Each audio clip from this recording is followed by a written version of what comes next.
બે રાજ્ય 47 ગુના અને એક શાતીર ગઠિયાનો ખેલ ખલ્લાસ।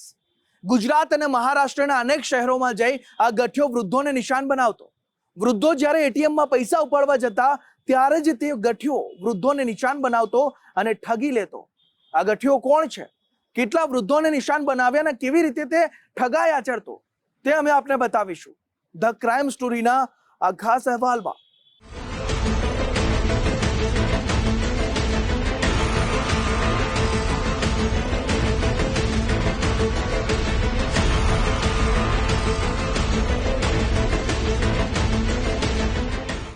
વૃદ્ધો હંમેશા છેતરપિંડી આચરતા તત્વોનો આસાન શિકાર બને છે।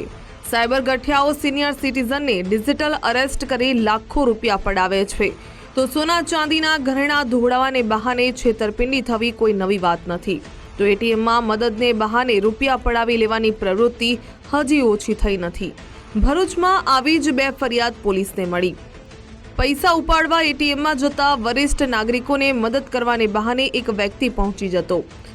આ શાતીર ઇસમ મદદ કરવાને બહાને એટીએમનું કાર્ડ સિફતપૂર્વક બદલી નાખતો હતો, જે બાદ થોડા સમયમાં જ પાસવર્ડ બદલીને બેંક એકાઉન્ટ સફાચટ કરી નાખતો હતો।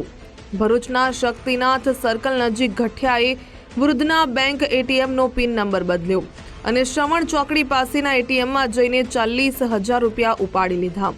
આ જ તરકીબથી અંકલેશ્વર ચોટા નાકા પાસે એક વૃદ્ધનું કાર્ડ બદલીને 18,500 રૂપિયા પડાવી લીધા।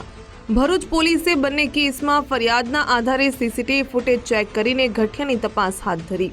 ભરૂચ પોલીસે ચોકસાઈપૂર્વકની માનવ બાતમીના આધારે ગોદી રોડ વિસ્તારમાં વોચ ગોઠવી હતી, જ્યાં આવતા જ ઠગબાજ તુષાર કોઠારીને ઝડપી જેલના સળિયા પાછળ ધકેલવામાં આવ્યો।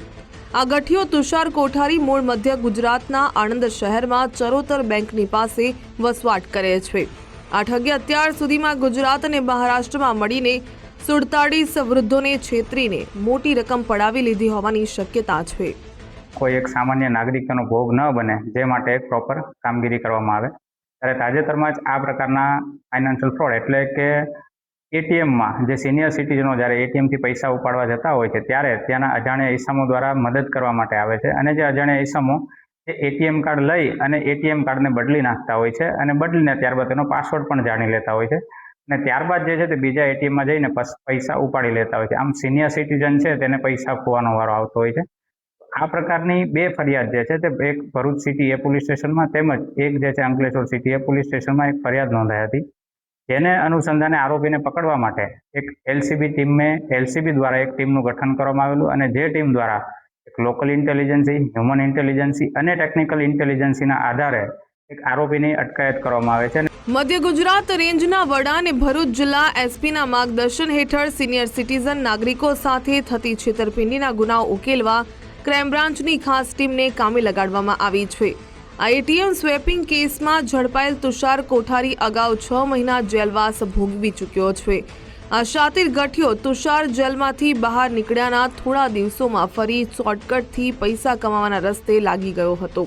આ ગઠિયાની સાથે ગેંગમાં વધુ કોઈ ઈસમો સંડોવાયેલા છે કે કેમ તેની પોલીસે તપાસ હાથ ધરી છે।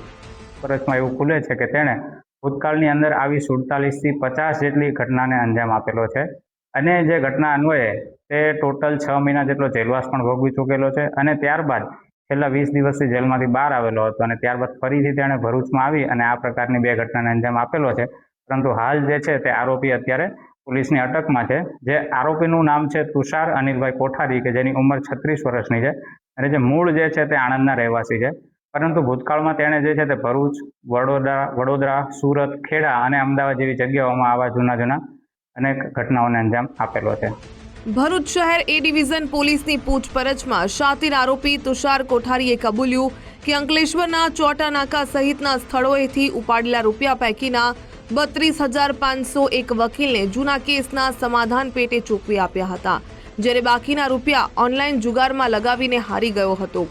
આ શાતીર ઠગબાજ વિરુદ્ધ ગુજરાતના અનેક જિલ્લાઓની સાથે મહારાષ્ટ્રમાં પણ ઠગાઈ, ચોરી, એટીએમ સ્વેપિંગ અને આઈટી એક્ટ હેઠળ 47 જેટલા ગુના નોંધાયેલા હોવાનું તપાસમાં સામે આવ્યું છે। દિનેશ મકવાણા, ગુજરાત ફર્સ્ટ, ભરૂચ।